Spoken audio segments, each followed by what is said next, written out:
Hello and welcome to another edition of Ask the Doctor with Primal Doctor Shan, Hussain. Shan, thanks again for joining us. Good to be here, James. I love these episodes, don't you? I do actually, yeah. I think it's fantastic. It's great to hear what you guys at home, what you're thinking about, what your concerns are, what your queries are. It's the inquisitive questions I find the most enjoyable. Yeah. Let's get started straight away then. Right. There's some really good questions this week. So I'm going to jump straight in with Judith, who's 51, who says, what's healthier in your coffee, sugar or artificial sweeteners?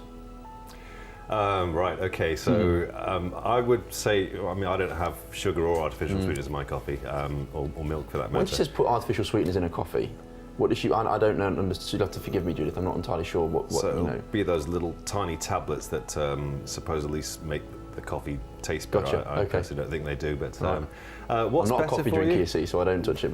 Obviously, I'm not in favour of putting sugar in coffee, and you know there's increasing information coming out about these artificial sweeteners and what they allegedly might do to our health. I'd probably say if you really want to go and have optimal health, just get rid of both and just have it without. People always talk, obviously, you know, at Primal Cure, obviously we're big advocates of a low carb diet and no sugar. We believe sugar is the devil, the most addictive substance on earth. In fact, when it comes to sugar, I did an interview not long ago with a lady down at Recognition Health in London, you know, top psychiatrists in the world, some of them there, and she said that the human brain lights up in the same way when they scan the human brain or examine the human brain under the influence of sugar as it does when it's under the influence of cocaine. Obviously cocaine, it stays, you know, basically all these neurons fire up in the brain, they stay really, really bright for a very long period of time. In sugar it just pulses on and off. But essentially those same mechanisms, if you like, are happening. That's quite frightening, isn't it, when you think about it? It is, yeah. I mean, I'm very much in agreement with yourselves about sugar and you know the harmful effects of having refined and processed sugar and what it can do to us. So I would advise avoiding it, certainly avoiding any added sugar in anything that you can. It's like, as Steve says in the Primal Cure, you know, carbs are really bad sugars. That's the acronym for carbs. We quite like that one. No, but in terms of artificial sweeteners as well, E-numbers and artificial sweeteners, there's a lot of research now. I mean, E-numbers and artificial sweeteners, I mean, I know, you know, you're a father yourself, you've obviously got a young boy. E-numbers artificial sweeteners are basically marketed at young people these days, at children, and they're in pretty much everything. And there's a lot of evidence to suggest they are very dangerous, isn't there? Well, yes, there is. I don't think it's really sort of, you know, getting the attention it deserves. I think, I mean, you know, I like to go back to basics. You know, are we naturally designed to eat these things, these chemicals, these artificial products? And the answer obviously is no. That's not how we have historically evolved from, you know, our initial inception to where we are now as human beings. So, you know, if we really want to support our health and our well-being in a natural way, then let's go back to eating normal food, natural foods. There's a lot of, I mean, obviously from the people I've spoke to, there's a lot of research out there that artificial sweeteners and E-numbers in particular, you know, have behavioural impact, if you like, on children. There's a lot of research around E-numbers, artificial flavours, and you know, things like ADHD, for example, and ADD, and attention deficit disorders, and those sorts of things. I mean, some of it is questionable research, I have to say, and I've come across some papers that I'm just thinking, actually, I'm not too sure about that. You know, if you really sort of read it and critique it, but nonetheless, I would stand by my opinion, and it's just my opinion. No, absolutely. That's why you're here. It's not good for you. You know that you know, having all of these artificial additives and flavorings and preservatives, they're not necessary. Why do we really need them anyway? You know, normal food can taste so good if we prepare it in the right way. And you know, I just recommend people focus on that. Do you know, I was just saying actually, Sean, one of the girls that works for us here at Primal Cure in the office, talking about sugars and sweets and how, you know, she's addicted to sweets. And you know, as a kid, I was thinking to myself, you know, I'd love to eat sweets. I used to love, you know, Skittles and God knows what else as a kid. But they are addictive. And now what I tend to do is, I mean, I now snack in the office, and if you've seen Shan when you came in earlier today, we'll be there with raspberries and blueberries and grapes and a few strawberries. And they have the same, you know, impact, but obviously it's natural from nature, high in antioxidants. That's the way I like to go about things personally. You know, I snack on small berries and fruits and things like that, which have the same sort of, and nuts, you know, which have the same sort of impact, if you like, or it satisfy my cravings in that sort of way? Because that's a lot of the reason people do put sugar in things, isn't it? Because it's craving. Yeah, I mean, I'm not a fan of having a massive bowl of nothing but fruit, because obviously that still does have absolutely. a lot of the natural sugars. But what's better about that is the other things it has: the antioxidants, the fibre, and helping us digest it, and not necessarily giving us the big sugar spikes that we can get as a result of eating processed refined sugars. So, is it, obviously therefore it's always better to have something from nature that's got extra added benefits, like you say, the antioxidant properties, than refined sugars and such like, isn't it? Absolutely. Yeah. Okay, so we're going to move on to the next question. Fantastic question, thank you, Judith. That was really, really interesting. Whenever I'm under, this is from Linda, who haven't got an age for Linda. You go, doesn't matter. Whenever I'm under a lot of stress, she says, I get a really awful cold. Sore on my lip. I get a really awful cold sore. She meant cold sore. Whenever I'm under a lot of stress, let's start again. Whenever I'm under a lot of stress, Shan, I get a really awful cold sore on my lip, and that becomes a huge, ugly scab. Can anything help? Well, yes, and that can certainly happen when people are under stress. It can develop all kinds of potential illnesses, and cold sores is just one of them, and they can be recurrent, and they can be quite nasty, very sore, painful, tingly, quite an awful sensation to have. The prescribed treatment for it is a cream called acyclovir that you can buy over the counter, and your chemist should be able to advise with that. But the bigger question I'd ask is, why does this keep happening? And I think she's kind of answered her own question there, which is stress, and looking at what kind of stress she's under and how she's managing that stress, what she can do perhaps to look at stress in a different way, and perhaps take greater care of it, and start to maybe to say no to things, and make sure that every day she's managing to create some time for herself to de-stress and relax and unwind, and that can have a good healthy benefit. Obviously nutrition is a critical part of it, and that will help to support our immune system and help to keep infections at bay, but I think stress is the key part to it. That's interesting, actually. I find it absolutely fascinating how the body can react in those sorts of ways. I mean, a friend of mine, Sophie, actually recently, she had she has a reaction to basically when she's stressed, acne flares up, and I say acne is almost like the swellings almost on her face that just sort of flare up, and she has to wait for it can last for a week or more, and then they just they dissipate. Obviously that's how her body reacts to certain things. Why does stress impact people in those ways, and what are these physical manifestations, if you like? How does that process work? I'm just fascinated to know, how that occurs, basically. Wonderful question. As soon as I find out, I'll tell you. I think you're absolutely right. It can manifest in so many different ways for different people. Some people will come out in acne, others will, start to lose hair, and some people will gain weight, some people will lose weight. You can get flare-ups of eczema, coughs, colds, recurrent infections, kidney infections, different ways for different people. And we don't really know why, but if they're clearly under a lot of stress at that time, then that's the first thing I'd always want to talk about before we create a full management plan to address their symptoms. I had a good friend of mine, very clean, healthy living eater. He hasn't had an infection for 12 years, so he's outdone me. Wow. And he's, I was going to say, because you've gone how long without having the flu? 2010, so wow, that's 8 years. That's great. So no coughs or colds or flus in that time. And he's just until last 2 months ago, he suddenly, from out of nowhere, he said, developed a kidney infection. And then as we got talking about it, it turned out it wasn't from out of nowhere. He was actually under a tremendous amount of stress, and that's how it manifested for him. And once he addressed that, been absolutely fine ever since. So yes, I think managing stress, well, firstly looking at the stress, having that self-awareness to objectively look at how much stress you might be under, and then doing what you can to manage it, and wherever possible, take support. I know that stress is a hot topic for you, and it's something you talk about in great depth in your books and in your podcast, etc.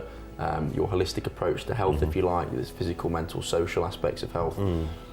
You write actually that stress is at the root cause of all illness, is that right? Yeah, I would say pretty much all non-genetic illness has stress elements to it, and it can be a physical stress through our diet or through our lifestyle or through physical trauma, or it can be an emotional stress or mental stress, things going on around us, or it can be a social stress, what's happening in society on a wider scale, and how is this affecting us, whether it's a relationship with someone, or things we're reading about or seeing on TV or surfing the internet about it, how is it showing up in our health? And what can we potentially do to improve that?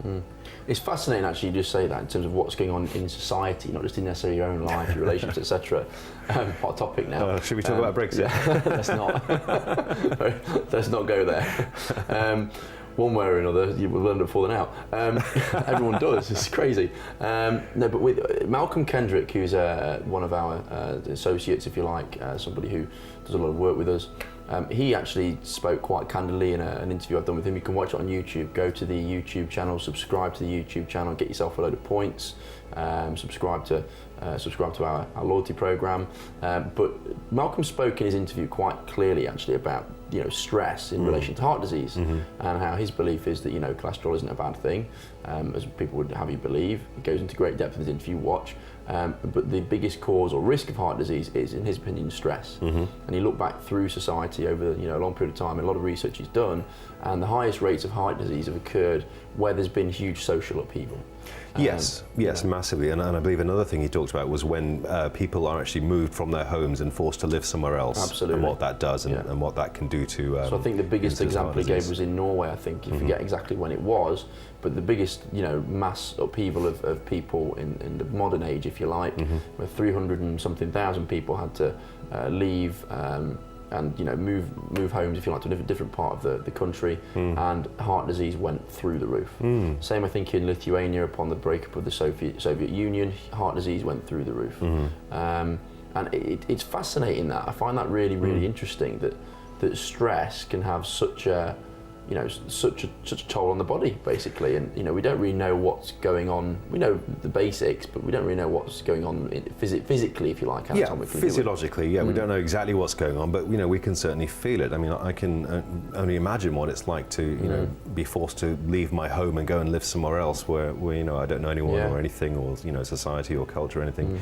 I mean, coming back to yesterday, I was, as you know, I was in Westminster and speaking at the Houses of Parliament. Yeah, fantastic. And walking around there, I could actually feel the stress in the air of what's going on, obviously with the all the votes around Brexit. And then literally from out of nowhere, there was a massive protest of people filling the streets, and it was just the most tense atmosphere. You could feel it. I could feel it, and I just thought, I've got to get myself away from this. I do have strong beliefs about it, but I don't want to be part of this approach to it, and just removing myself from that area was just essential for me to help manage my well-being, my health. Sometimes it's, again, that's your your knowledge, I guess, and your expertise in having to. It's difficult sometimes, isn't it, to practice what you preach. Sometimes you have to focus on your own wellness and say, just calm down a little bit. Yeah. And I do that myself, as you just alluded to yourself there. Remove myself from stressful situations wherever possible. Yes, and find a more effective way to address the issue at hand, and put that into plan. So look to the cause, address the cause, and by addressing the cause, then of course you can, prevention. That's what we're all about. Yes, absolutely. So, Linda, hope Shan's answered your question there. Maybe you've just answered your own question. Stress, just de-stress, I guess. And have you got any sort of, what would your advice be as a medical professional in terms of stress? Would she just need to look at all different areas of her life and sort of, whatever it is that stresses her out, how does she, de-stress, if you like? Great question. So it's a very personal choice. So I could tell you what I do, it might not be right for you. So the question I would ask her is, what healthy activity do you love doing that when you do it, time stands still? So that can be anything from, for me it's meditation or exercise or running or, playing music or cooking, but they might not be right for her. So I would recommend strongly, looking at what kind of activities she enjoys doing that really just help her feel calm and relaxed and de-stress and, settling down and not worrying about things that might be happening in the past or the future and everything, and just being present in the moment. Fantastic advice. Brilliant. There you go, Linda. Question for Evelyn, 39.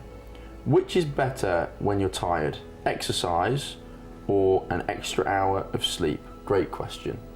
An extra hour of sleep. Every time. No, that is a great question, Evelyn. I think what I'd want to look at is ask the question more broadly. You know, what's happening in terms of your health and well-being? You know, how many hours sleep are you getting at night? How active are you during the day? So your activity rest cycle, is it out of balance? I mean, if you're only getting 5 hours... Interesting, your activity rest cycle. Just I've never heard that phrase before, actually. Okay, so, you know, how active are you during the day and how much sleep do you get at night? Because that's how we live. We live in psych, you know, we're not always on the go all the time. Sure. You know, we do need to have a degree of activity during the day, and we do need to have a good amount of rest and sleep during the night. And unfortunately, what we find is that people aren't quite getting the amount of activity that they ought to get during the day, and they're not quite getting the amount of rest they need at night. So, you know, it can kind of lead to a little bit of imbalance within their overall health.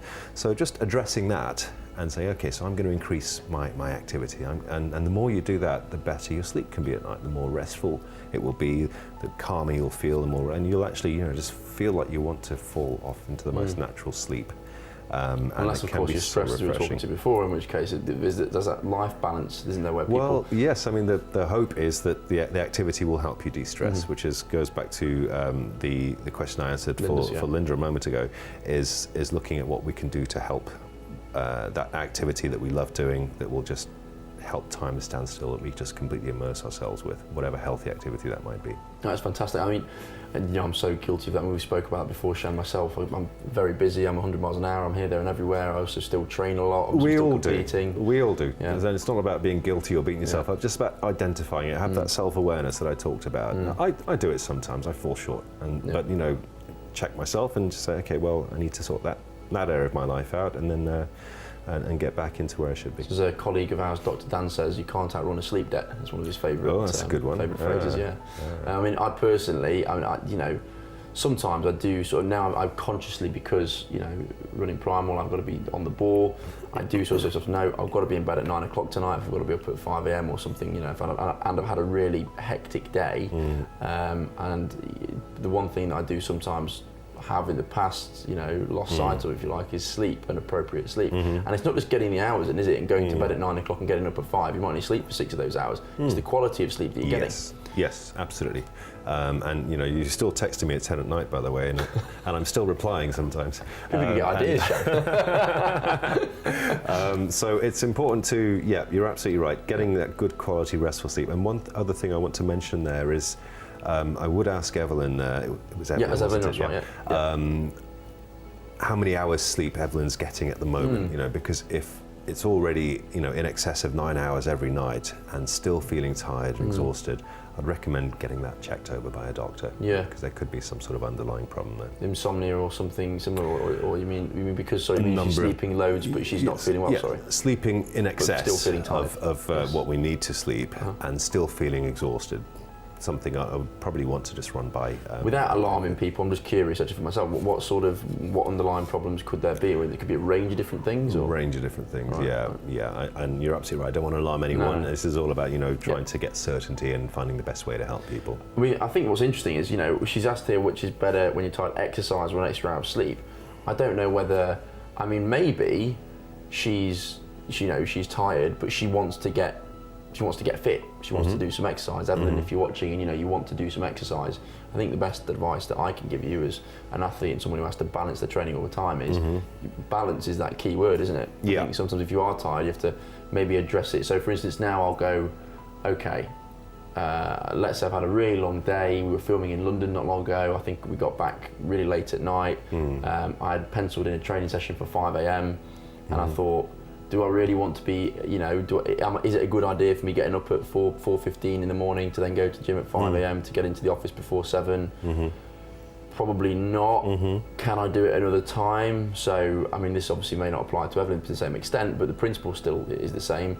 Can I do it another time? Yeah, you know what, I could probably do it Saturday afternoon. I was going to have a few hours to myself, but you know what, I could probably do it Saturday afternoon, get a few more hours sleep, be energised or re-energised for Friday, and just readjust my life like that. And I never used to do that. I used to be quite, one reason I couldn't at one point, because I'd have to be, you know, I'd set training times, I'd have to be there and all the rest of it, but you know, I look after myself a little bit more now, and I weigh things up, and sometimes if I don't manage to get, you know, one training session in, that's fine. But you can become very obsessive, I think, with especially when it comes to exercise. Exercise is addictive. and people can become quite obsessive with it, can't they? Yeah. When we exercise, we generate something called endorphins, which are basically the natural opioids that our bodies create, and that can be addictive. You know, that's why people who go running every day, it kind of keeps them going, because they just love that feeling, that rush that they get from it. So yes, that there are certainly some people, and it's kind of good in a way, so long as it doesn't get obsessive. Sure. But regular exercise, once you start to do it, it's quite easy to sustain it. But if you stop doing it for a while, then it can be quite difficult to get back into it.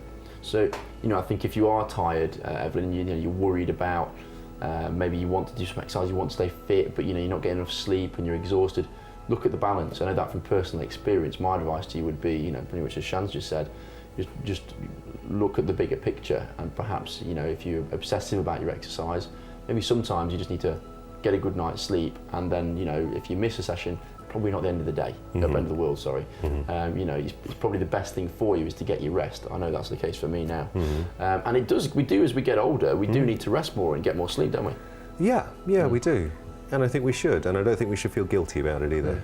It's not like, I mean, I know myself, I'm not 21 anymore, I can't train 20 hours a week like I used to, my body's in bits. Great question, Evelyn. Roy, 60. How would I know if I was vitamin D deficient? Okay. That's an interesting question. Yep, great question. Very timely, because obviously, you know, we've got very short days at the moment. It's coming close to Christmas. The sunshine vitamin we call vitamin D, don't we? Sunshine vitamin, yes. From the sun. And that's the one supplement that Public Health England recommend that we all take in the winter months. Now, vitamin D, the only way to know you're deficient for certain is to actually get yourself tested with your doctor. And it's a vitamin D blood test, very straightforward. And anything above 50 units is the cutoff there. And I would say, in my experience, I mean, we've been testing for quite a few years now, probably about half the time we find that people have either an insufficiency or a deficiency. And it's important that they look at appropriate supplementation, whether it's, you know, low dose regular maintenance or actually high dose replacement. In terms of how they feel, there can be a lot of vague symptoms. Sometimes there's no symptoms. Sometimes people can find that they, you know, feel a bit tired or drained, they don't really know why, or some aches or pains or muscle cramps, or recurrent infections is another one, or recurrent illnesses. But a lot of the time there isn't really an actual clinical symptom, and after we've completely replaced it and then we've optimized their vitamin D levels, sometimes people don't feel any different. So, you know, I would say if you have any concerns about it, get yourself tested. But also, so when do people get tested, sorry, for vitamin D? Is that just a blood test? Blood test, yeah. Right. Yeah. So if you're not sure, then, you know, and you have concerns about it, then, you know, do inquire with your doctor about getting tested. But nonetheless, follow Public Health England's advice and guidance around taking supplementation in the winter months. Sure. I mean, personally, I mean, you know, I take a load of different vitamins and minerals. But vitamin D is one that I always take. You know, I'm a big believer in its benefits. And like you say, you know, we don't get as much sunshine. And I know that obviously the nutritional reference values, the guideline daily amounts, if you like, for vitamin D are what they are in Europe. But you're not telling me that, you know, we need the same amount of vitamin D, or sorry, let's say somebody in Greece or somebody in the Mediterranean needs the same amount of vitamin D that we do. They're simply getting more sun. So surely those levels need to be different. And there's a little bit of an imbalance there, isn't there, I think? Yeah, I think there is. And the other thing to note is, you know, in these winter months, sometimes we're looking at 6-hour days, and some of those days are very, very cloudy. We're not getting much sunshine at all. So, you know, we've got to do what we can. No, I agree. This is personally, from personal experience, I take vitamin D3, and you know, I feel great when I'm on it. So it'd be one of the first I would suggest you subscribe to, Roy. Next question. Tina asks, is it okay to fast? Hang on. Okay. Is it okay to fast time to time to detox? To fast from time to time to detox my body? Bit of a mouthful that. So what she's asking is it okay to fast? Is fasting okay from time to time for the purposes of detox? I think is what Tina's asking. Okay. Now, first of all, I would recommend that in any sort of individual case, you know, if you're not sure, take advice with your doctor. I don't recommend people jump into, you know, long periods of fasting if they're on, you know, a ton of medications, or they have all sorts of, you know, various different chronic health conditions. So I think that would be a sort of a personalised approach that we'd need to take. But my general advice about intermittent fasting, and I'm assuming she means intermittent. Yes, I think so. Is yes, it can be beneficial to one's health. It really can. It's important not to jump into it from going to 3 meals a day to suddenly intermittently fasting and only eating in a short window during a 24-hour day. So gradually ease your way into it if that's what you're going to do, but take appropriate advice from your doctor. Keep yourself well hydrated is a key part to it. And yes, it can have some very good health benefits, as indeed Steve has written about in this book, which is a really great depth book. in the Primal Cure. I mean, every time I pick up this book, it just jumps off the page, these stats. I still can't believe it. 1 in 2 people diagnosed with cancer. I suppose that rings true with you and I sat here, me having been a 2-time cancer survivor. 25% of people suffer with mental illness. Heart disease is the biggest killer. Diabetes rates have doubled in 20 years, and is obesity about to bankrupt the NHS? There you go, you can see it on the screen right there. You can buy the book online right now. And all profits go to charity? Yeah, absolutely. Not a penny of this is for profit, not for profit book. Every single penny of that goes to the Bennett Health and Happiness Group, which supports malnourished children around the world. It's interesting actually in terms of fasting. Steve talks about in great depth intermittent fasting. He's got obviously a method of intermittent fasting which he talks about here. I've intermittently fasted, should I say, throughout my entire sporting career and do now. I personally find it I feel great when I fast occasionally, and it's a good way for me to manage my weight.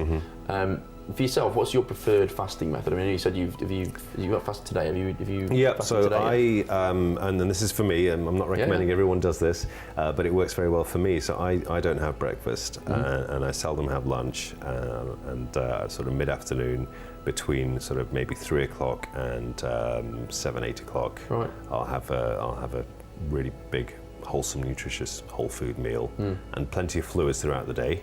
I do drink coffee. Black, no sugar, and I do enjoy that. The jury's been out on coffee for a while now. Is it good for us? Is it bad for us? There are antioxidants in there, but there's caffeine in there. Caffeine, yeah. I just enjoy the taste. And how many cups of coffee do you have a day, though? Oh, this is going to get embarrassing. Here we go, because you see, there's Elliot, my producer, who's in my ear right now. He has 8 to 10 cups of coffee. Is that right, Elliot? Probably a day. That's a bit extreme, Elliot. That's on a small day, he says. There you go. And that's a lot. That's a lot of coffee. I do. I would say the most I have is 2 strong mugs of coffee a day. Right. But yeah. That's Elliot's morning. That's his breakfast. Yeah. But pretty much every day, almost every day, I'll have 1 strong mug. There's a lot of, to be fair, I mean, that to me doesn't sound excessive. What I would say is, from my own personal experience as an athlete, we cycle caffeine, for example. We're told not to take it, all the time. If you're a coffee drinker and you drink it every day, you're not cycling it, are you? So therefore your body becomes quite addicted to the caffeine. And I think people have all of a sudden, I mean, Shan, you tell me, if you stopped drinking coffee for a couple of weeks, would you struggle? Or do you think that you'd manage it fine with just 1 or 2 cups of coffee? I would probably not struggle, to be honest. I think I'd be all right. I just miss it. And the thing is, I'd probably only miss it for a few weeks, and I'd get by without it. I used to have milk in my coffee for many years, and I just stopped doing that in 2010 when I discovered there are actually some harmful effects of milk, so I stopped doing that and replaced it with almond milk. Which actually tasted really nice. It does, doesn't it? It's very sweet. I got the unsweetened one, an organic one, and it tasted really good. Now I've just cut that out as well. Wow. And I'm not missing it. So I could probably get rid of the coffee if I wanted to, but you enjoy it. Quite enjoy That's it. That's fair enough. And that's better than drinking. I mean, a lot of people, kids nowadays, for example, drink cans of Red Bull, Monster, God knows what. Mention a few brands there, but I don't care. They drink a lot of energy, high energy sports drinks and things that are heavily caffeinated. And a lot of these things don't contain natural caffeine. Whereas if you're drinking like a natural organic coffee, obviously the caffeine in it is natural, sourced from nature. There's a lot of research that suggests that synthetic caffeine, or a lot of it's anecdotal, is not as good for us, and it's obviously apparently it's more addictive as well. But as somebody who, like Elliot, my producer, who likes to have 8 to 10 cups of coffee a day, there's a line, isn't there, between drinking too much caffeine there and is, yeah. But I do agree, getting a good source of coffee, raw, organic, and fair trade is something that I do believe in as well. But these energy drinks that we're seeing, I'm really not a fan of. I've noticed that certain supermarkets now have implemented rules in place to stop the sale of them to under 16s. Yeah. It's not legislation yet, but they're starting. And I think that's. When is that due to come into place? Do you know? I don't know when it's due to come into place, but I do know certain supermarkets have actually already put their own policies in place saying that actually we're not going to do that because we want to have that responsibility, which is good. It's a step in the right direction. I just hope they'll start looking at the other sugar content on their shelf. Well, you're absolutely right. And let's talk about this. Let's go off on a bit of tangent actually talking about these energy drinks and things. I think it's a subject that is not really talked about enough because of course there's a huge marketing budget behind these energy drinks. And obviously they've got a huge place in the market. You have to go into any convenience store, supermarket, energy drinks are everywhere. There's big money behind them. But a lot of them are targeted at young people because they're more active, if you like. And from my opinion, it's the wrong kind of advice, really. It's a bit immoral, really. I mean, I know myself. As you know, I like to make sure that everything I'm consuming is natural, is organic. And then, I do cycle my caffeine. And if I do have, if I was to have a can of energy drink, I don't have them very often, but if I was to have one now, I'd feel horrendous after drinking one. I can genuinely tell the difference, as I'm sure you'd be the same. If you went, okay, I'm a bit tired, instead of having a cup of coffee, I'm going to have a can of whatever it may be. Afterwards you'd feel probably, I get brain fog, actually. I would understand that. I mean, what I enjoy about the coffee is that you can get a mug of coffee and you don't feel on edge, do you? I mean, I'm not a coffee drinker, but you don't feel on edge with coffee. You're not drinking it all in one, you're sipping it over about 20 minutes, half an hour or so, as opposed to an energy drink which you might just swig down in 5 minutes or less. So I'm not a fan of energy drinks. I do remember one time actually seeing a very young man, I think he was only like 19, coming in, and it was surgery. 9 in the morning, came into surgery, sits down, and he's talking about how he's getting stomach pain and he's worried he might have an ulcer. With a can of an energy drink right there, and I just thought that, wow, this is really, right in front of you. Lost on you. And so we had a long chat, and he was drinking a tremendous number of these, along with a very unhealthy diet. And I said, listen, you're a really young man, and you really don't want to be rotting your stomach so early in life. And this is all treatable, this is all preventable if we just look at what's happening with your diet and with your fluid intake. Otherwise, the other option is obviously going on pills the rest of your life. Do you want to do that? And fortunately, he had the common sense to say, no, what can I do? And we had a long conversation about cleaning up his diet and looking at what he's drinking and looking at the stress in his life. Got a whole lot better without medication. It's interesting, actually. I've had a stomach ulcer myself. It's painful. It's not pleasant. And a couple, in fact. And there's a lot of young people I've met actually who've had a similar thing. Young people shouldn't be having stomach ulcers. They shouldn't be getting them. That's when a stomach ulcer, am I right in saying, is when the lining of your stomach becomes, forgive me, go on, Shan. Yeah, a breakdown in the lining of the stomach. So it can be quite excruciating. I'm pretty sure I probably had one around about the age of 18, 19. And I'd have to carry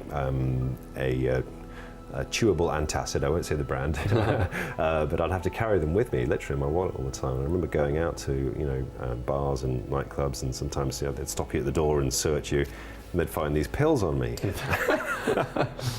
And I said, obviously I'm trying to take me to task about it, to explain, look, if you read it, it's just an antacid. And it's peculiar for me looking back then that I needed to carry this medication with me, and I was only 18, 19 years old. I've got it's a theory. I mean, I teach a lot of children. I've got I run my own karate schools as well. I've interacted with young people all the time, and there's obviously let's talk about. A lot of this is anecdotes. It's only my opinion. This is not obviously medical fact, but obviously I know from personal experience. You take a well-known energy brand drink, whatever. I personally feel on edge after having had one, and yet there is a rise in anxiety disorders. Mental illness, etc., in young people, and I think that my own personal opinion is, energy drinks like that, and things high in E numbers, etc., they can't help matters, can they? One way or another, they can't be beneficial to young people in particular. I completely agree. Completely agree. The sugar on its own is pretty bad for you. Caffeine on its own, certainly gets us all sort of put them together. That's a really potent combination. It's a recipe for disaster. Potentially. Really fascinating question. But I mean, in terms of intermittent fasting, And we've kind of digressed a bit there, Tina. But in terms of fasting, is it okay to fast from time to time to detox my body?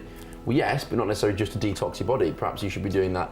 We all do that quite regularly. I mean, you just, like you say, you by the sounds of it, you fast regularly, pretty much daily. I myself do it quite a lot. I mean, I'm somebody who I've struggled to always, manage my weight, and when I'm not competing, it's gone up through the roof, and when I've been competing, I managed to keep it on training so much.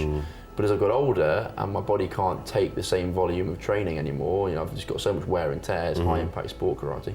I've got all these little niggles and stuff. I physically, even if I was just doing my sport full time, I guarantee you I wouldn't be able to train the same volume that I used to, because my body just couldn't take it. So because I'm not doing the same output, and of course my metabolism has slowed down, I've got to find ways to speed it up. I've got to find ways to basically manage my weight a little bit better. And I've managed to do that quite well in the past 18 months or so, essentially with primal principles, by fasting. Not all the time, not every day, but I would do it in accordance with when I would around my training session. So if I am exercising quite a bit, I'd make sure I've got enough fuel in and around my diet. But if I'm not, then I'll have a fasting day. So I probably wouldn't eat for just like yourself really. If I'm getting up at 7 in the morning, I probably wouldn't eat until mid-afternoon. And I actually feel quite good like that. I mean, a lot of people say, I couldn't do that, I don't know how you do it. Well, you just think you can't do it, because I think people have been educated and I want to say brainwashed to eat a certain way. I would say, if there's no medical concerns about it and you want to try it, and your doctor's giving you the thumbs up, ease your way into it. Don't go immediately from where you are now to suddenly doing like a 6-hour window in your 24-hour day. Gradually get yourself in. If you have a breakfast normally at 7 o'clock, then maybe have your breakfast a bit later at 9 or 10 or 11, or perhaps if somebody isn't used to it, perhaps skip breakfast to start with, and then perhaps for somebody who has a snack or something, skip that as well afterwards, and say on a weekly basis, let's say, then skip out their lunch and vice versa, and so forth. Take advice, ease your way into it, and keep yourself well hydrated. Absolutely, and hydration is absolutely key as well, isn't it? Especially when you, like you say, when you're fasting. It's actually quite interesting that when a lot of people think they're hungry, they're actually just thirsty, aren't they? Yeah, that's interesting. That was proven in a scientific study. I don't have the link, but I did write about it in my book. In the big prescription. I remember reading it. And I don't know why, but there was the little centres in our brain that tell us when we're hungry and we're thirsty. They're right next to each other, and sometimes we can't tell them apart. So if you feel you're starving hungry, try having a big glass of water and just wait 20 minutes. See if you're still hungry. Chances are you may have just been thirsty. Yeah, absolutely. There is actually, you can buy, of course, Shan's book, The Big Prescription, online. It's available on the Primal Cure website. It's a fantastic read. It was a bestseller, wasn't it, Shan? It was, yeah. There you go. I was very proud of that. And so you should be. Right, let's move on to the next question. Fantastic question, Tina. Thank you for that. So Megan in Ipswich would like to know, Shan, do calories from liquor add just as much caloric or calorific or calorie energy? Sorry, she's asking, do calories from liquor add just as much calorific energy or fat as calories from other sources? What are empty calories so many people refer to? Let's repeat that again. No, that's fine, I've got that. Okay. I'm not a big fan of calorie counting personally, and one of the things that I've spoken to you about and to Steve about is that not all calories are created equally. No, and what is a calorie really? It's just a measure of, it's strange, isn't it? Yeah, it's a very crude way, but it's the only way we've got right now. And I do think, in the next sort of, 50 years, 100 years, we'll actually start to look back at calorie counting and realize it was just actually very silly. What's more important is nutrients, the quality of nutrients you're getting, and the balance of those nutrients in the real foods that you're consuming on a regular basis. So in terms of drinking liquor, I'm not saying go abstinent or anything. You do what you feel you need to do and enjoy your life, but get the balance right. Don't obviously overconsume and think that's okay. I've been all right today because I've got all my calories from my whatever alcoholic drink you choose, that because that's not a sustainable. It's interesting what she says. She mentions liquor, and obviously it's Americanism really, but liquor in terms of for us would be a spirits, let's say. So I would imagine a vodka, whiskey, those sorts of things, low calorie, density, alcoholic drink, high in alcohol though, not very good for you. Lager or beer, my producer Elliot absolutely loves it, calls it liquid toast, in fact. Oh dear. I know, tell me about it. It's exactly what it is, actually. It's liquid toast. Actually, it was a fantastic interview with David Unwin. I don't know if you've seen that yet, but it's available on the Primal Cure on YouTube page. You can watch the David Unwin interview. It's a fascinating interview. One of the diabetes experts, if you like, in the world, not just in the UK. And he talks a lot about the liquid toast thing and people with beer guts, beer bellies. And there was a question to him about what is a beer belly? Is it because of drinking beer? And his answer was, well, yes, essentially, because it's where if you're drinking large units of beer, which are obviously quite high density, and obviously essentially they're yeast based, so essentially you're just drinking carbohydrates, which essentially is going to turn to sugar. Hence why people get big gut around the outside. They end up getting putting on weight. More calories in that, in answer to Megan's question, obviously, than there is in relation to Megan's question, there is in liquor for sure. But we wouldn't encourage people to go and drink loads and loads of liquor at the same time. Yeah, it's not the healthiest way to live your life, and we've got to look at not just the calories, but what else is in there. Yeah. Is that stuff good for you or is it not? So I would probably not, look at calorie counting. I'm not a big fan of calorie counting anyway. I just prefer to look at what nutrients we're having in our diets, what are the quality nutrients. One of the things I think I spoke to Steve about a few months ago was I went on this health retreat years ago, back in 2010 I think, and one of the things they said to us, it was a 5-day event, and they said to us, when we're having our meals, eat as much as you want. Don't worry about how many plates you get, and don't count your portions, or you just eat to your heart's content. But obviously the thing was that there was only healthy food there. It was all, fruits, vegetables, salads, only the leanest meats and fish. And it was all natural, all organic and everything. And it was fantastic, and it was delicious. Nobody went hungry, everyone enjoyed their food, and everybody lost I was going to say about no one put on any weight. Yeah. No one put on any weight. Everyone lost weight, between 2 to 5 kilos. Wow. I lost about 2.5 kilos that week. Wow. In 5 days? In 5 days, not feeling hungry. So that was because we were certainly eating an awful lot of calories during that time, because it just said keep on eating. It was a massive buffet, and it tasted so good, but it didn't cause weight gain, it caused weight loss, and that's the importance of understanding good nutrition. Yeah, you're absolutely right. Good nutrition can lead to weight loss. There's not really too much of a good thing. Megan, just in another point to thing is with the calories from liquor, we talk about calorie count we don't like, but you just mentioned a really good point there, Shan, talking about nutrition and good nutrition and things that are good for you. There isn't anything good for you in liquor.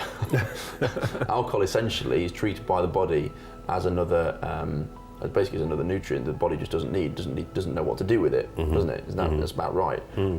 Hence why for instance, if people binge drink in particular, the next day, if they're out, they tend to sweat it out. They tend to get the sweats, if you like, the next morning and everything else, because the body's trying to get rid of it. It doesn't know what to do with it. Or night sweats. Yeah, absolutely, absolutely. So, hope this answers your question in a manner of speaking, Megan. She also asked, what are empty calories that so many people refer to? I think that's precisely what we're talking about here, and what she's describing is that the calories that we're taking from that, they're not calories that we're really going to get benefit from, that are really going to be put towards our bodily functions and everything, and how we're sort of supporting our metabolism. Calories that do absolutely nothing for us, don't really even provide us with energy, that just are actually more harmful than they are good. Yes. There was something that a friend of mine was talking to me about the other day, about how if someone was to completely starve themselves or just live on sugar, it would be the person who's just living purely on sugar that would probably die sooner. Absolutely. As a result, because that's you think, well, they're getting energy from that sugar. Actually, it's doing an awful lot more harm than it is good. Yeah. And that's the point that it's made. Fantastic answer, thank you, Shan. So penultimate question, Cynthia, 36. Can you? I've met a 36-year-old called Cynthia. What a lovely name. Yes. Can you recommend any tools that will help me stay motivated to stay on my eating plan? This is a great question. I can give you some tips myself, but I'd like to hear from Shan first. You're the guest. This is Ask the Doctor. Okay. So can you recommend any tools that will help me stay motivated to stay on my eating plan? Wonderful. Okay, so motivation. There's a lot of people who talk about motivation, and big motivational speakers who will also pump you and everything, and it's great, and I'm not against it. But motive. I thought you were about to slag me off then, Shan. Of course not. Well, not to your face. No. Oh, wow. Is that right? Is it? No. Go on. No. Where was I? Motivation. So motive. How can she? So Cynthia wants to know: can you recommend any tools that will help us stay motivated to stay on her eating plan? Yeah. So motive just means reason. Yeah. Why do you want to do that? So you're on an eating plan, and that's great. I'm delighted to hear that. Why do you want to have an eating plan? What's the outcome you want to achieve? What will that give you in terms of your health, your well-being, your energy, your vitality, your weight, your sleep, your performance, and create your reasons. Why do you want to have that? Why do you want those things? And create a list of as many as you can. I often say to my clients, 100 reasons, and send them to me, and I'm going to read them and go through them with you to make sure they do it. And then from those reasons, pick your top 10, and every single day read those reasons. Remind yourself of them, and just keep them in your conscious awareness so that you're focused on what you want to do. And that way, you should remain on track in terms of getting what you want and sticking to your diet plan. You're absolutely right. Motive means reason, and you have to look at the reason. So why, Cynthia, do you want to stay on your eating plan? And if you have an end goal, let's say perhaps maybe her weight's fluctuated, or maybe it's not even to do with her weight, maybe it's just to do with her overall wellness and everything else. I'm quite a visual person, so myself, I would put if my weight had gone up and down and I was managing an eating plan because I want to eat well, and I've become addicted to a bad diet, because at one point, believe it or not, off season, my diet was appalling because I'd just go and eat every day. Yeah, there was a time when I was much younger when I'd be all or nothing. So I'd train really hard for 6 to 9 months, and the 3 months where I was off, I'd just go and eat whatever I wanted. I'd go out and eat and drink what I shouldn't, basically, and my weight would balloon up, and then I'd have to bring it back down. I stopped doing that a long time ago. I used to yo-yo, whereas what I used to do to get out of it was I'd look at a picture of myself from, let's say, when I was in good shape, or it'd be a picture of me performing well in the sporting arena. I'd whack that picture on my fridge, and every time I went to get a food source, every time I went to a cupboard, fridge, whatever, there'd be that photo there to remind me that why I was trying to stay on my eating plan. It would make me opt against picking something unhealthy. I'd do the same thing if I was going shopping, for example. I'd write a shopping list, and at the top of a shopping list, I'd write a line as to why I was trying to remain healthy. So when I was going around that whatever supermarket it was, I'd make sure it'd be a constant reminder as to why. I wouldn't go near the sweets aisle. I wouldn't go near the carbohydrate aisle. I'd be constantly, going to the healthy section, because I'm just reminding myself.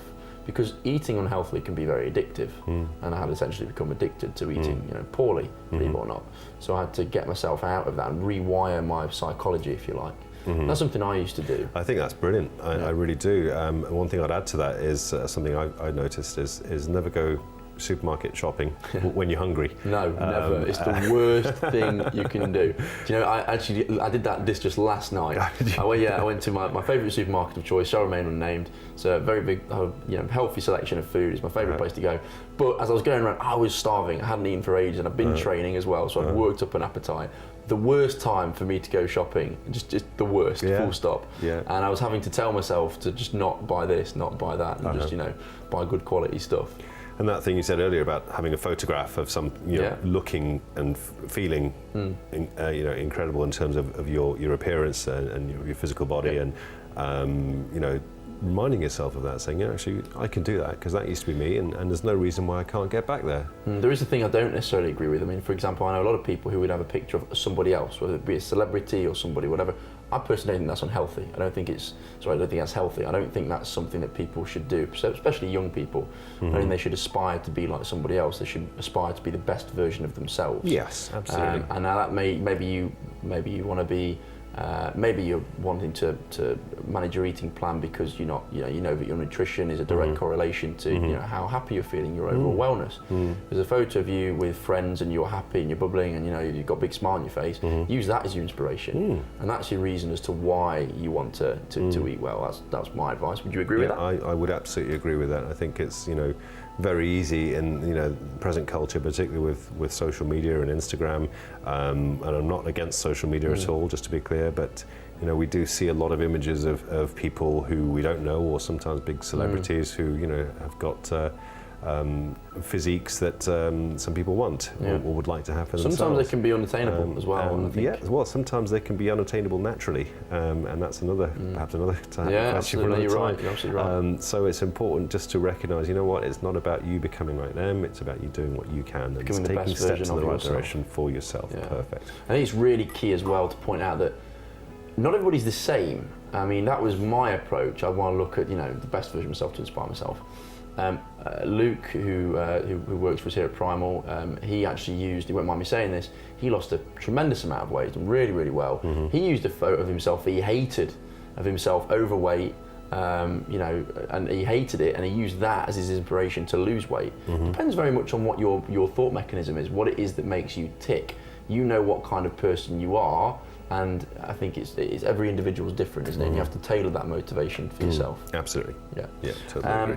Final question, really fantastic question there, Cynthia. I think Shan and I could talk for ages and ages about that.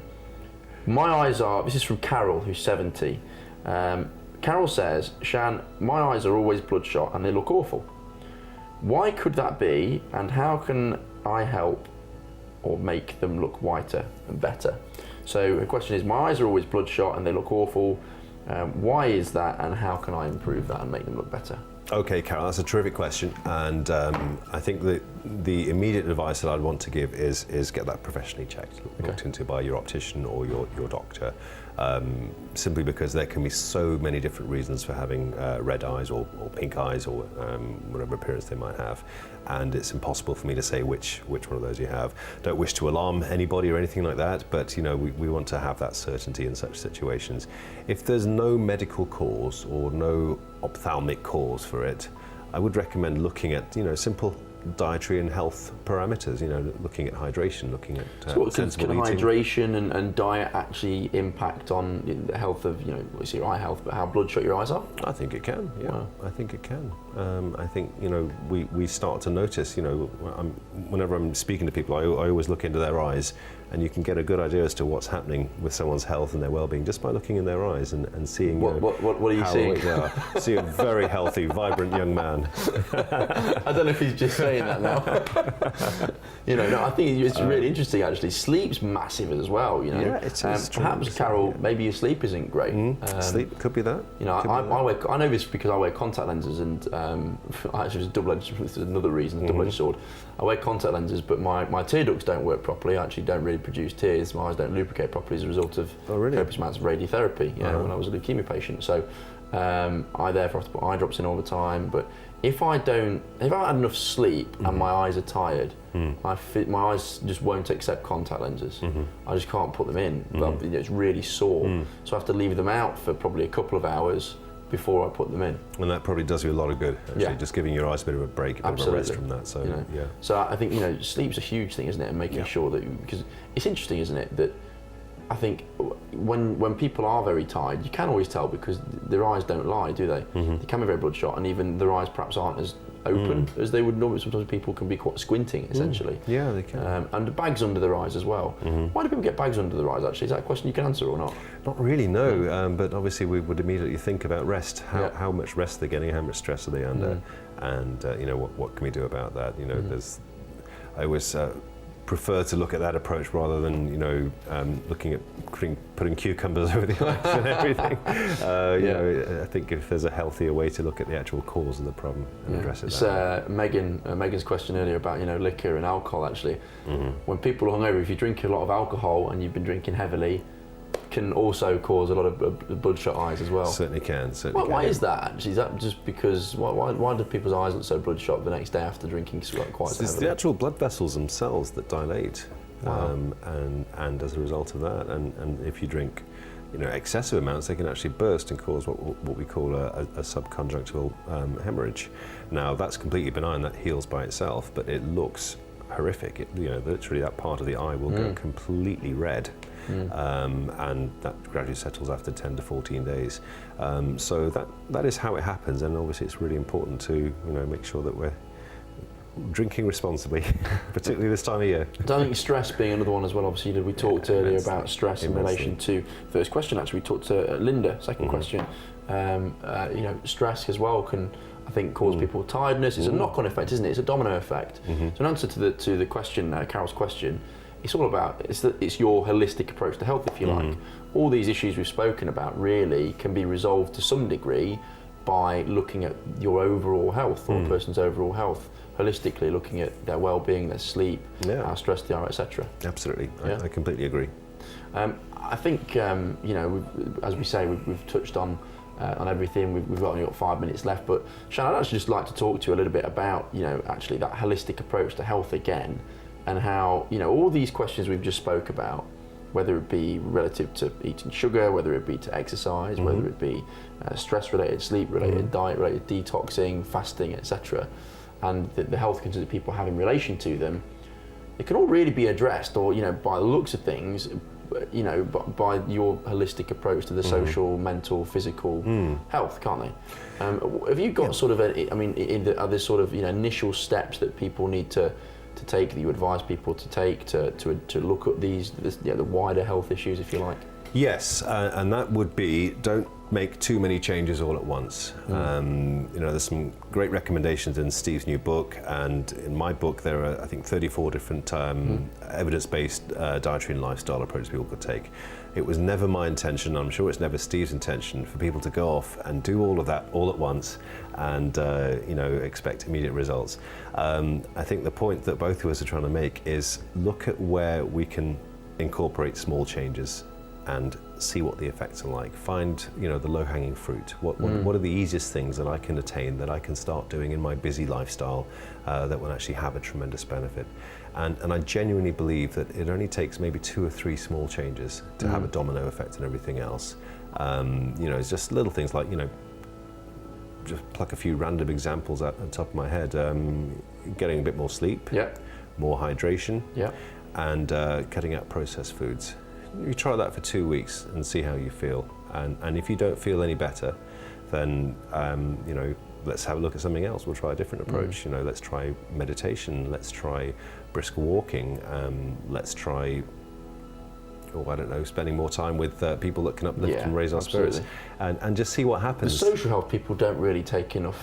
They don't really take enough notice of, do they? I mean, I love that terminology of yours, the social health aspect. Yes, I know we spoke about that in depth before, but people don't really consider it enough, do they? They don't, and as we talked about earlier, Dr. Malcolm Kendrick talked wonderfully about this in his book, because essentially he's talking about social health. He's talking about social upheaval, people being removed from their home to go and live somewhere else, and what that can do overall to their health and their well-being, and that really is looking at what's happening with in the environment, and who they're hanging around with, and how they're interacting with the environment. You can't put a price on, a good social occasion. You feel, you're around your friends, your family, your loved ones. That's why Christmas is such a happy time for people. Because people are, they're around their families so much, and we don't spend enough time with our families, unfortunately, the busy world in which we live. For example, I think your advice there, Shan, is absolutely spot on in terms of, just a measured approach, a staggered approach, if you like, tackling things one step at a time, rather than trying to switch everything overnight. I myself, from personal experience, do a lot of different things, very active, but as a result of that, quite stressed, probably don't get enough sleep, diet wasn't quite on point, sometimes didn't have enough time to eat, and it was intermittently fasting when I didn't want to be intermittently fasting, then before I was low on energy, etc. Nutrition wasn't quite right. So what I did was first thing I need to do is get my nutrition right. So I spend time making sure that I'm cooking whole foods, and I'm making whole foods for, let's say, on a 3-day period, and I'm eating well. Step number 1. Step number 2, making sure I get to bed on time. Making sure that, I'm then, because otherwise if I wasn't training, for example, because I don't have enough sleep, I'm stressed because I haven't trained, and I'm stressed because of everything else going on. I've slept well, making sure that I'm getting, my allocated hours of sleep, I'm energized, then I'm able to train and exercise appropriately, then I feel better. And it is that domino effect, isn't it? And making sure you do take things steady. You don't just jump in and try and change your life overnight. Exactly. And just finding what those 2 or 3 small things might be, and putting them into action and giving it a good go, at least for 2 weeks, ideally 6, but at least for a couple of weeks, and see how things go. Absolutely. Listen, Shan, it's been an absolute pleasure having you as always. Pleasure to be here. Guys, I hope you've enjoyed it. We've just been talking about the holistic approach to health of Shan's. You can obviously buy his book, The Big Prescription, on the Primal Cure website, www.primalcure.com. This has been Ask the Doctor, every Monday at 6, fascinating as usual, and repeated on Saturdays at 10 a.m. Thank you for joining us.